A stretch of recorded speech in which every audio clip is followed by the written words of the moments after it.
তাহলে আমরা এখন সবাই শুনতে পাচ্ছি, তাই না? জি ম্যাম।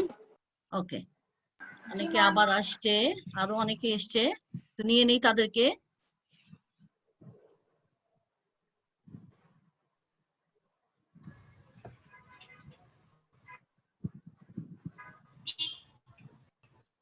আচ্ছা, এবার দেখো, দেখা যাচ্ছে না? দেখতে পাচ্ছ? জি মিস। জি ম্যাম। ম্যাম জি মিস দেখা যাচ্ছে। ঠিক দেখতে আছে, পাচ্ছি। ঠিক আছে। তাহলে আমরা যেটা বলছিলাম যে আমরা গত লেকচারে পড়েছি হচ্ছে কোষের নামকরণ, কোষের সংজ্ঞা, কোষের বৈশিষ্ট্য। আজ আমরা পড়বো প্রথমেই কোষীয় অঙ্গাণু, এরপরে কোষবিদ্যা, কোষতত্ত্ব, কোষের প্রকারভেদ এবং কোষ পরিমাপের বিভিন্ন একক।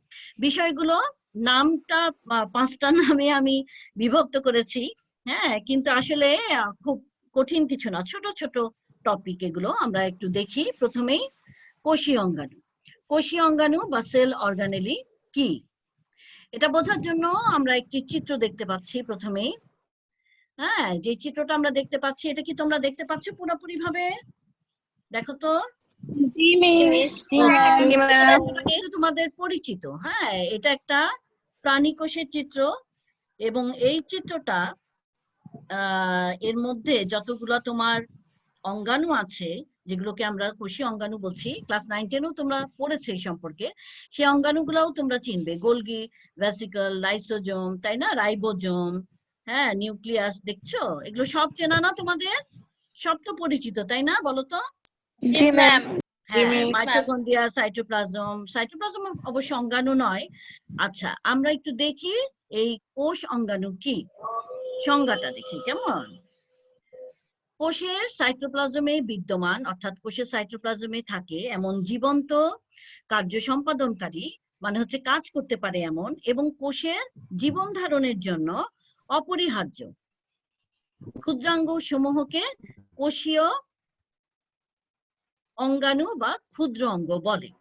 আমরা কোষীয় অঙ্গাণু বলতে তাহলে সেগুলোকেই বুঝবো যেগুলো কিনা সাইটোপ্লাজমের মধ্যে থাকে। এই যে সাইটোপ্লাজম তোমরা দেখতে পাচ্ছ, কোষের সাইটোপ্লাজমের মধ্যে অবস্থিত, এবং এগুলো কোষের মধ্যে জীবন্ত অবস্থায় থাকে এবং কাজ করতে পারে বিভিন্ন ধরনের, কোষের জীবন ধারণের জন্য অপরিহার্য। এই সকল ক্ষুদ্র যে অঙ্গ তাদেরকে আমরা বলবো কোষীয় অঙ্গাণু বা কোষীয় ক্ষুদ্র অঙ্গ। উদাহরণ হিসেবে আমরা দেখতে পাচ্ছি এখানে মাইটোকন্ড্রিয়া, রাইবোজোম, এন্ডোপ্লাজমিক রেটিকুলাম ইত্যাদি। এগুলো হচ্ছে কি কোষীয় অঙ্গাণু বা সেল অর্গানেলি। তাহলে আমরা বুঝতে পারলাম সেল অর্গানেলি কি, তাই তো?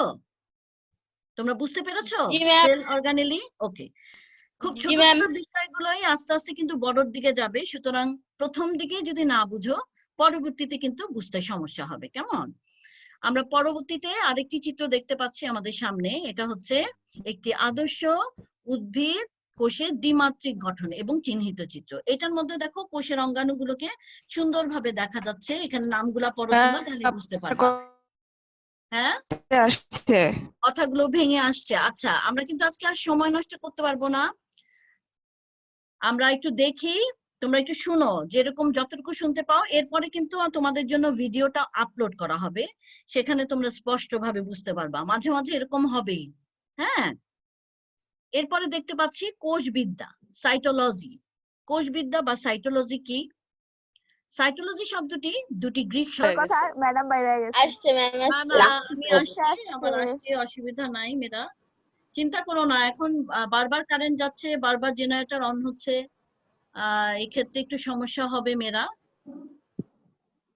আমরা আবার চলে যাই আমাদের স্ক্রিনে, আবার শেয়ার দিতে হবে স্ক্রিন। অসুবিধা নাই, এরকম হতেই পারে, কি করব। আচ্ছা, এখন কি দেখা যাচ্ছে? স্ক্রিন দেখতে পাচ্ছ? জি ম্যাম। ওকে, আচ্ছা।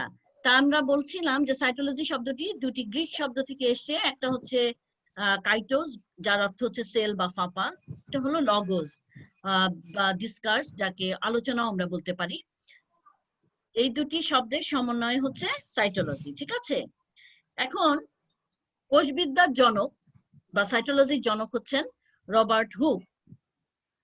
কিন্তু আধুনিক জনক যে, অর্থাৎ পরবর্তীতে যে জনক হিসেবে যাকে বলা হয়ে থাকে, তার নাম হচ্ছে কার্ল পি সোয়ানসন। এই নামগুলো কিন্তু আমাদের মনে রাখতে হবে। কেমন? কেন মনে রাখতে হবে বুঝতে পারছো? বলো দেখি কেন মনে রাখতে হবে? ম্যাম অবজেক্টিভ আসতে পারে। হ্যাঁ, অবজেক্টিভের জন্য এমসিকিউ হিসেবে আসে যখন অবজেক্টিভের জন্য, জ্ঞানমূলক প্রশ্নের উত্তর দেওয়ার জন্য, তাই না? এগুলো আমাদের মনে রাখতে হবে। আর সাইটোলজির সংজ্ঞা যদি আমরা দিতে যাই তাহলে এভাবে বলতে পারি খুব সহজভাবে, জীববিজ্ঞানের যে শাখায় কোষ সম্পর্কে আলোচনা করা হয় তাকে কোষবিদ্যা বা সাইটোলজি বলে। এভাবে তোমাদের বইয়ে নাই, তোমাদের বইয়ে আরো বিস্তারিত ভাবে দেয়া আছে, কিন্তু আমি যেভাবে লিখলাম লিখে দিয়েছি তোমাদের সামনে, দেখো এটা কিন্তু একটা ছোট্ট এবং খুব সহজ সংজ্ঞা, তোমরা এটা খুব সহজেই মনে রাখতে পারবা। এই সাইটোলজির মধ্যে যে বিষয়গুলো আলোচনা করা হয়, যে বলছে যে কোষ সম্পর্কে আলোচনা করা হয়, কোষ সম্পর্কে কি আলোচনা করা হয় সেই আলোচ্য বিষয়গুলো হচ্ছে, আচ্ছা একজন যে মনিরা, তুমি কিন্তু মিউট না, একটু মিউট হও তো বাবা। আচ্ছা, সেই বিষয়গুলো হচ্ছে কোষের আকার, অঙ্গাণুর গঠন, হ্যাঁ, বিভাজন, বিকাশ, জৈবিক কার্যাবলী, বৃদ্ধি, এই সম্পর্কিত বিভিন্ন আলোচনা করা হয় হচ্ছে সাইটোলজিতে। ঠিক আছে? আচ্ছা, এখন আসবো আমরা হলো কোষ তত্ত্ব কি। কোষ তত্ত্ব বা সেল থিওরি বলতে আমরা কি বুঝাই বা কি বুঝতে পারি একটু শুনি, দেখি আমরা একটু। এখানে একটা সুন্দর উপস্থাপন আছে, তোমাদের পাঠ্যপুস্তকেই আছে এটা, আমরা একটু দেখি। কোষ তত্ত্ব বা সেল থিওরি। কোষ সম্পর্কে বিভিন্ন তথ্য জানার পরে 1838 থেকে 1839 এই এতটুকু সময়ের মধ্যে, অর্থাৎ 1 বছরের মধ্যে বিভিন্ন তথ্য বিভিন্ন বিজ্ঞানীরা জেনেছেন, এবং পরবর্তীতে জার্মান বিজ্ঞানী স্লেইডেন, প্রাণী বিজ্ঞানী থিওডোর সোয়ান, জেরিন, তুমি মিউট হও, তোমরা সবাই মিউট হও, এভাবে তো ক্লাস করা যাবে না। জেরিন 347, একটু মিউট হও, সবাই মিউট হও মেরা। আচ্ছা, প্রাণী বিজ্ঞানী থিওডোর সোয়ান এবং পরে ভার্চু। 1855 সালে ওনারা কি করলেন? কোষ তত্ত্ব প্রদান করলেন, অর্থাৎ বিভিন্ন তথ্য তারা একত্রিত করে একটা তত্ত্ব দিলেন বা একটা থিওরি দিলেন। এখানে ওনারা বললেন যে কোষ হলো জীবন্ত সত্তার গাঠনিক, শারীরবৃত্তীয় এবং সাংগঠনিক একক। অর্থাৎ কোষ হলো কোনো জীবন্ত কোনো জিনিসের বা সত্তার গঠনের এবং শরীরবৃত্তীয় বিভিন্ন কাজের এবং সাংগঠনিক অর্থাৎ একত্রিত হওয়ার একটা একক। আবার আরেকটা পয়েন্টে দেখো উল্লেখ আছে যে কোষ হলো জীবনের মৌলিক একক। মৌলিক একক মানে হলো যে আমরা যেটা ছাড়া থাকতে পারবো না, চলতে পারবো না, আমাদের মৌলিক চাহিদা যেমন, হ্যাঁ, সেই রকম মৌলিক একক হচ্ছে কোষ। আমাদের জীবনের মৌলিক একক হলো কোষ, অর্থাৎ কোষ ছাড়া আমাদের জীবন সম্ভব না। এছাড়া 3 নম্বর পয়েন্টটা দেখো যে কোষ বংশ বৃদ্ধির বা বংশগতির একক।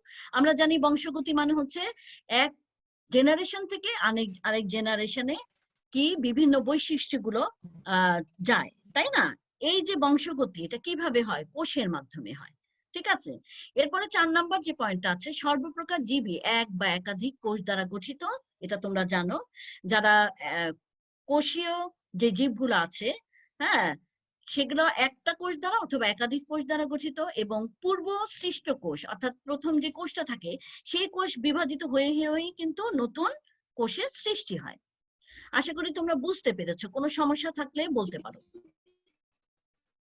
কোনো সমস্যা আছে?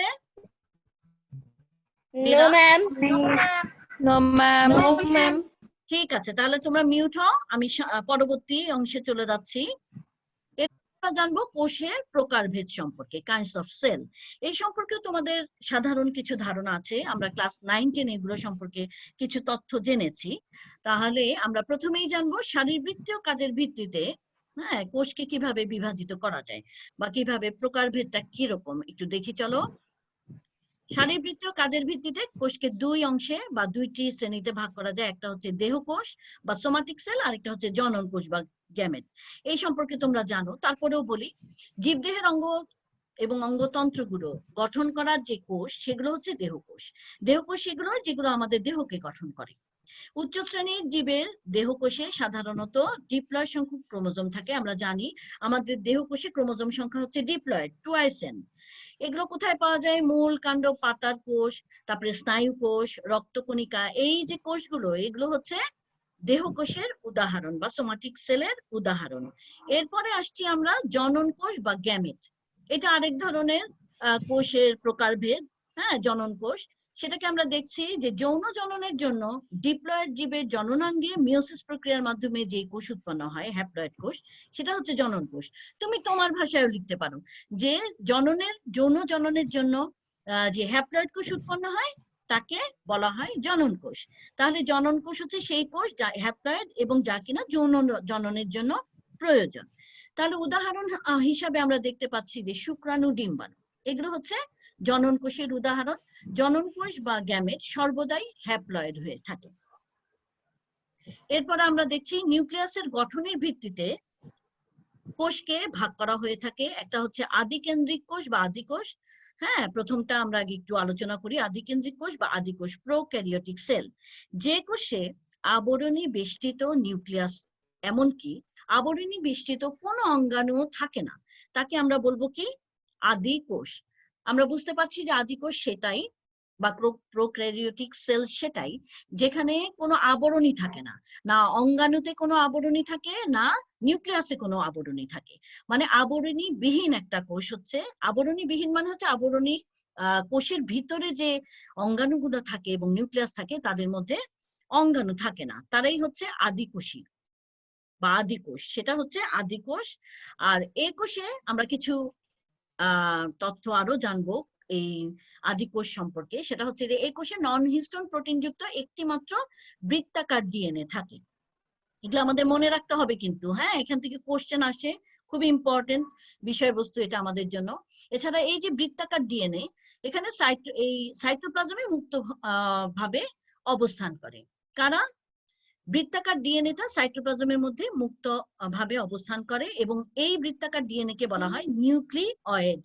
নিউক্লিওয়েড এদের অর্থাৎ আদিকোষে রাইবোজোম হচ্ছে 70S। রাইবোজোম হচ্ছে 70S। এই সম্পর্কে আমরা রাইবোজোম যখন পড়বো তখন আলোচনা করব। দ্বিবিভাজন বা অ্যামাইটোসিস প্রক্রিয়ায় এরা বিভাজিত হয়, আর এদের মধ্যে যে শ্বসন ঘটে তার নাম হচ্ছে অবাধ শ্বসন। আশা করি তোমরা বুঝতে পেরেছো। কোনো সমস্যা আছে এখানে? No ma'am. আমি কি 70S বলবো? 70S যেভাবে লিখেছি তোমাদের জন্য, আমি কিন্তু পয়েন্ট আকারে লিখেছি, বইয়ে এভাবে নাই। তোমাদের জন্য, তোমাদের সুবিধার জন্য, বোঝা এবং লেখার সুবিধার জন্য আমি এভাবে উপস্থাপন করেছি। এটা তোমরা স্ক্রিনশট নিয়ে রাখো। ম্যাম 70S বলতে কি বোঝায়? এটা আমরা জানবো সামনে, আমরা যখন আমরা রাইবোজোম সম্পর্কে আলোচনা করব তখন। কেমন? এখন আপাতত এতটুকুই জানো। পুষ্টি অধিকাংশ ক্ষেত্রে শোষণ পদ্ধতিতে, অর্থাৎ এদের পুষ্টি প্রক্রিয়া হচ্ছে শোষণ। কিছু ক্ষেত্রে দেখা যায় যে সালোক সংশ্লেষণ পদ্ধতিতে এরা পুষ্টি সংগ্রহ করে। এরপরে আসছি আমরা আদিকোষী জীবে। আদিকোষ যাদের আছে তারাই আদিকোষী জীব। তোমরা বুঝতে পারছো এখানে আমরা কি চিত্র দেখতে পাচ্ছি, এটা একটা আদিকোষী জীবের চিত্র। হ্যাঁ, আদিকোষী জীব হচ্ছে আদিকোষ দ্বারা গঠিত জীব হচ্ছে আদিকোষী জীব, আদিকোষ দ্বারা গঠিত প্রোক্যারিওটস। কেমন? এখানে আমরা উদাহরণ হিসেবে দেখতে পাচ্ছি মাইক্রোপ্লাজমা, ব্যাকটেরিয়া। মাইক্রোপ্লাজমিয়াও হচ্ছে আদিকোষী, ব্যাকটেরিয়াও আদিকোষী, এবং মনেরা রাজ্যের সকল প্রাণী কিন্তু, সকল জীবই হচ্ছে তোমার আদিকোষী। আচ্ছা, ব্যাকটেরিয়ার উদাহরণ এখানে দিয়েছি ইকোলাই এবং সায়ানোব্যাকটেরিয়া। তোমরা বইটা একটু দেখবে। এখানে সায়ানোব্যাকটেরিয়াকে ব্লু গ্রিন অ্যালজি বলা হয়, সেটার যে পূর্ণরূপ সেটাও একটু মুখস্থ করতে হবে। সবকিছু তো আর এভাবে উপস্থাপন করা যায় না, বইটাও তোমাদের দেখতে হবে। এরপর আমরা দেখছি প্রকৃত কেন্দ্রিক কোষ বা প্রকৃত কোষ। কিছুক্ষণ আগে আমরা দেখেছি আদিকোষ, এখন আমরা দেখছি প্রকৃত কোষ। প্রকৃত কোষ কি? যে কোষে আবরণী বেষ্টিত নিউক্লিয়াস থাকে, এমনকি আবরণী বেষ্টিত অন্যান্য অঙ্গাণুও থাকে, তাকে বলা হয় প্রকৃত কোষ। ঠিক যেমন আমরা আদিকোষে দেখেছি, তার অপোজিট দেখতে পাচ্ছি আমরা প্রকৃত কোষে। তাহলে এখানে আবরণী বেষ্টিত সবকিছুই থাকছে যা কিনা আদিকোষে ছিল না। ঠিক আছে? এরপর আসছে এই কোষে ডিএনএ, হিস্টোন, নন হিস্টোন প্রোটিন যুক্ত লম্বা একাধিক ক্রোমোজোম থাকে।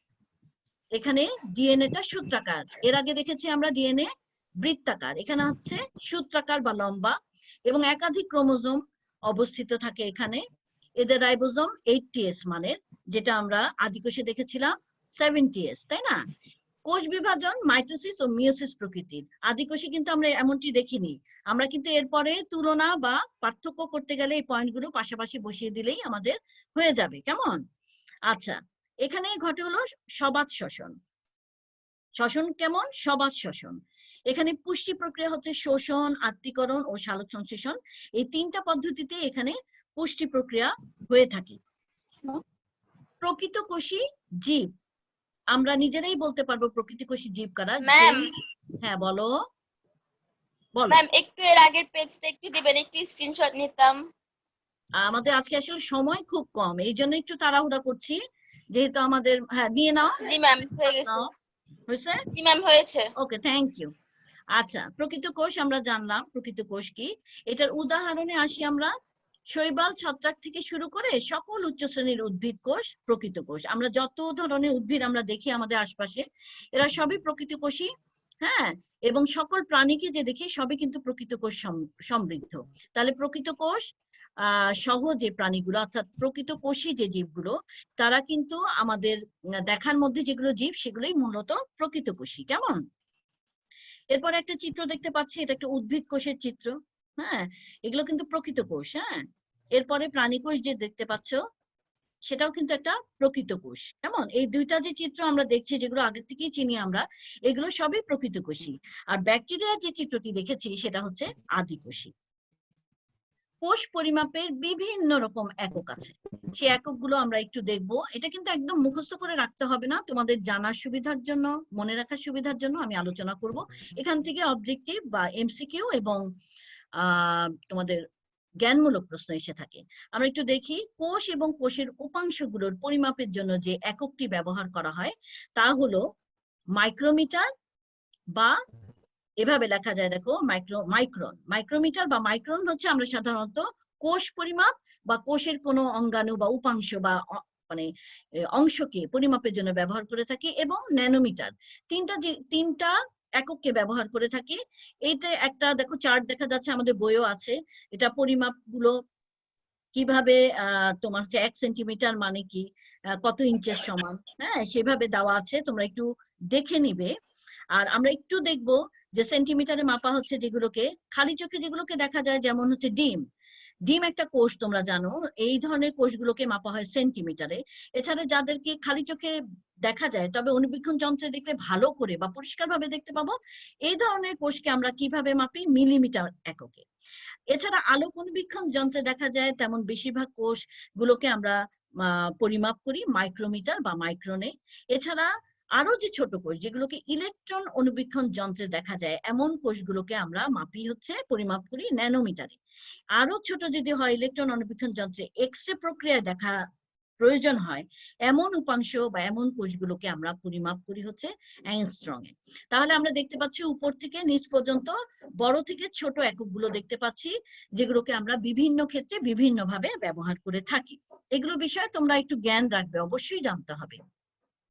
বিভিন্ন ধরনের কোষের আয়তন আমরা এখন দেখব, এগুলো থেকেও অবজেক্টিভ কোশ্চেন আসে এবং জ্ঞানমূলক প্রশ্ন আসে। কোষের কিন্তু কোনো সুনির্দিষ্ট আয়তন থাকে না, এক একটা কোষ এক এক রকম হয়, তোমরা জানো। অধিকাংশ কোষই আণুবীক্ষণিক, খুবই ছোট। সবচেয়ে ছোট কোষ যেটা, সেটাকে আমরা একটু নাম জানবো, মাইকোপ্লাজমা। এটা পিপিএলও আমরা বলে থাকি, এবং এটা পূর্ণরূপ, এটাও আসে প্রশ্নে, জ্ঞানমূলক প্রশ্নে। প্লিউরো নিউমোনিয়া লাইক অর্গানিজম, যাকে আমরা শর্টকাট ভাবে বলি হচ্ছে পিপিএলও, এটা হচ্ছে সবচেয়ে ছোট কোষ। আর সবচেয়ে বড় কোষ হচ্ছে উট পাখির ডিম, যার পরিমাপ দেওয়া আছে, দেখো 17 × 12.5 সেন্টিমিটার। এটা হচ্ছে পরিমাপটা। আমাদের দেহের, মানব দেহের সবচেয়ে লম্বা কোষ হচ্ছে মোটর নিউরন। নিউরন তো তোমরা সবাই চেনো, তাই না? নিউরনের মধ্যে যে মোটর নিউরন সেটা হচ্ছে 1.37 মিটার লম্বা হয়ে থাকে, এবং এটা কোথা থেকে কোথা পর্যন্ত থাকে জানো? স্পাইনাল কর্ড যে আমাদের, সেটার গোড়া থেকে পায়ের যে বৃদ্ধাঙ্গুলি, হ্যাঁ যেটা বড় আঙ্গুল, যেটা সেই আঙ্গুলের পর্যন্ত এটার লেন্থ। সুতরাং এটা বেশ লম্বা একটা কোষ। সাধারণ কোষের আকার হচ্ছে আমাদের 10 মাইক্রোমিটার, এবং তার ওজন হচ্ছে 1 ন্যানোগ্রাম। তোমরা মিউট হও, মিউট হও মেয়েরা, মিউট হও, সবার উদ্দেশ্যেই বলছি, মিউট হও তোমরা। আচ্ছা, এই যে ইনফরমেশন গুলো বা তথ্যগুলো আমরা জানলাম, তোমরা মিউট হও। আয়েশা, আয়েশা, আয়েশা, প্রভা, তোমরা মিউট হও, মিউট হও। এভাবে করলে কিন্তু এর পরের ক্লাস থেকে আমি তোমাদেরকে অ্যাডমিট করব না, কেমন? এভাবে ক্লাস নষ্ট হয়, তো সময় নষ্ট হয়। আচ্ছা, তাহলে আমাদের এই যে ইনফরমেশন গুলো আমরা দেখলাম এবং এই যে হলুদ ভাবে চিহ্নিত করেছি আমি যেগুলো অংশ, এগুলো কিন্তু খুব ইম্পর্টেন্ট আমাদের অবজেক্টিভ এবং আমাদের জ্ঞানমূলক প্রশ্নের জন্য। কেমন? এগুলোকে আমাদের মনে রাখতে হবে। আমরা কিন্তু সম্পূর্ণ জিনিসটা বই থেকেই দেখাচ্ছি এবং পরপর ধারাবাহিকভাবে যেভাবে লেখা আছে সেভাবেই আমি আলোচনা করেছি তোমাদের সুবিধার জন্য। তোমরা আবার দেখবে জিনিসগুলো ভালো মতো, আশা করি বুঝতেও পেরেছো। তোমাদের সমস্যা থাকলে বলো, আমি বাড়ি কাজ দিচ্ছি গত লেকচার এবং আজকের লেকচার মিলিয়ে। আমাদের সময় হাতে একদম কম। কোনো সমস্যা থাকলে বলো। না ম্যাম, নাই কোনো প্রবলেম। প্রবলেম ওকে, তাহলে আমরা বাড়ি কাজের দিকে, হ্যাঁ বাড়ি কাজ দিয়ে ফেলি তোমাদেরকে। চলো বাড়ি কাজগুলো। প্রথম আছে সেল নামকরণ Okay, কে ma'am. করেন। হ্যাঁ, এবার মিউট হও। বাড়ির কাজ জমা দিব কেমনে? আচ্ছা তোমরা মিউট হও, আমি বলছি মিউট হও। আগে আমি বাড়ি কাজ দিয়ে নিই, জমা দেওয়ার প্রক্রিয়াও বলছি। সেল নামকরণ কে করেন, এটা গত লেকচার থেকে আসছে। 2 নম্বরে হচ্ছে অনেকগুলো সংজ্ঞা বা অনেকগুলো জ্ঞানমূলক প্রশ্নকে একসাথে দিয়েছি। কোষ কি বা আদিকোষ কি, প্রকৃত কোষ কি, দেহকোষ কি, জনন কোষ কি, আলাদা আলাদা ভাবে উত্তর দিবে। এগুলো সবগুলোই জ্ঞানমূলক প্রশ্ন। 3 নম্বরে আছে কোষীয় অঙ্গাণু বা সেল অর্গানেলি কি, আর আরেকভাবে আসতে পারে বা অন্য একটা কোশ্চেন হচ্ছে কোষ বিদ্যা কি। এগুলো সবগুলো কিন্তু আলাদা প্রশ্ন, জ্ঞানমূলক।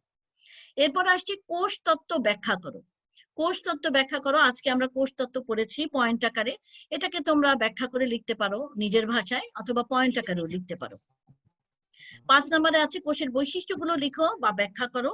হ্যাঁ, কোষের বৈশিষ্ট্যগুলো আমরা গত লেকচারে দেখেছি। এরপরে আছে হলো কোষের শ্রেণী বিভাগ ব্যাখ্যা করো। আজকে পড়েছি আমরা এই শ্রেণী বিভাগটা, তোমরা ব্যাখ্যামূলক ভাবে উপস্থাপন করেছি, এভাবে লিখলেই হবে। 7 নম্বরে আছে আদিকোষ ও প্রকৃত কোষের তুলনা করো। আদিকোষ আর প্রকৃত কোষ কিন্তু আমি পয়েন্ট আকারে লিখেছি, তোমরা যদি পাশাপাশি লিখো তাহলে তুলনা মানে হচ্ছে কোনগুলো মিল আর কোনগুলো অমিল। আমি পার্থক্যগুলো দেখিয়েছি, তোমরা মিলগুলা নিজেরাই খুঁজে বের করবে। সমস্যাগুলো সামনের ক্লাসে ইনশাল্লাহ আমরা সমাধান করে ফেলবো। এরপরে আছে উদ্ভিদ ও প্রাণী কোষের তুলনা অবলিক পার্থক্য লিখো। তুলনা লিখবে, সাথে পার্থক্য থাকবে। এরা তোমরা সামনের দিন আমরা দেখবো তোমরা বুঝতে পেরেছো কিনা। আর যেই সমস্যাগুলো থাকবে ইনশাল্লাহ সামনের ক্লাস আমরা সমাধান করব। আর তোমরা জিজ্ঞাসা করেছো যে কিভাবে আমরা সাবমিট করব। আমরা আজকে জিজ্ঞাসা করি কেউ একটা, আমরা যে পারবে আর কি এমন কেউ বলো যে পারবে কিনা। আমরা নতুন একটা গ্রুপ করব। আমরা মোটামুটি সব ক্লাসের সাথেই আমার আলাদা গ্রুপ আছে, সেই গ্রুপেই তোমরা ছবি তুলে তোমাদের হোমওয়ার্ক গুলো সাবমিট করবে, শেয়ার করে দিবে, তাহলে আমি দেখে দিব। কেমন? তো তোমরা আজকে আমার সাথে একটু যোগাযোগ করবে। আমি Okay, ma'am. হ্যাঁ, কেউ যদি পারো তোমরা, আমাদের তো একটা গ্রুপ আছে, সেখান থেকে আমরা একটা নতুন গ্রুপ করব। কেমন? সেখানে আমরা কি করব, সেখানে আমরা আমাদের বাড়ি কাজগুলো সুন্দর মতো দিতে পারবো এবং সুন্দর মতো দেখতে পারবো। কেমন? এবং ব্যক্তিগত না, আমাদের বিষয় ভিত্তিক কোনো কোশ্চেন থাকলেও ইজিলি সেখানে আমার সাথে তোমাদের কিন্তু যোগাযোগ করা সম্ভব। কেমন? তোমরা একটু মিউট হও, কোনো সমস্যা না থাকলে বলো, আর সমস্যা থাকলেও বলো। আমাদের সময় একদম শেষ, যে কোনো সময়। এগুলো কি 2 নাম্বারের জন্য লিখবো? 4 থেকে 8 পর্যন্ত যে নাম্বারগুলো, এগুলো কি 2 থেকে হচ্ছে মার্কসের কোষ জন্য তত্ত্ব লিখবো? ব্যাখ্যা করো। এই 4 থেকে 8 পর্যন্ত হচ্ছে তোমার 3 মার্কের জন্য। প্রয়োগমূলক ম্যাডাম। প্রশ্ন, প্রয়োগমূলক প্রশ্ন হচ্ছে 4 থেকে 8 নাম্বার পর্যন্ত। এই জন্য আমি আলাদা রং দিয়ে লিখেছি। হ্যাঁ, আলাদা রং ব্যবহার করেছি এই ক্ষেত্রে। ঠিক আছে? আর কোনো কোশ্চেন আছে তোমাদের? না থাকলে আমরা শেষ করে দিব আজকে এখানে। No, ma'am. না মিস ম্যাম, 1 থেকে 3 হচ্ছে কি জ্ঞানমূলক আর 4 থেকে 8 হচ্ছে কি 3 মার্কসের জন্য, তাই 3 তো? মার্কসের জন্য, জি। আর আজকে কে করতে পারবা তোমরা আমাদের গ্রুপ? আমি করে দেব নে। কে এটা? আমি আসরিন? করে দিব। আসরিন 317 রোল। Yes ma'am. আচ্ছা, 17। Yes ma'am. 17, হ্যাঁ 317 তুমি তাহলে করে দিও আজকে। কেমন? এবং করে আমাকে নক করো আর কি। ঠিক আছে? ওকে, তাহলে ঠিক আছে। Okay ma'am. ঠিক আছে। Ma'am, assalamu alaikum. মিস। ওয়ালাইকুম আসসালাম। আসসালামু আলাইকুম, ভালো থাকেন। ওয়ালাইকুম মিস আসসালাম। আসসালামু আলাইকুম। ওয়ালাইকুম মিস আসসালাম। আসসালামু আলাইকুম। আমাদের প্রেজেন্ট না হবে না? মিস আমাদের রোল কল করা হবে না?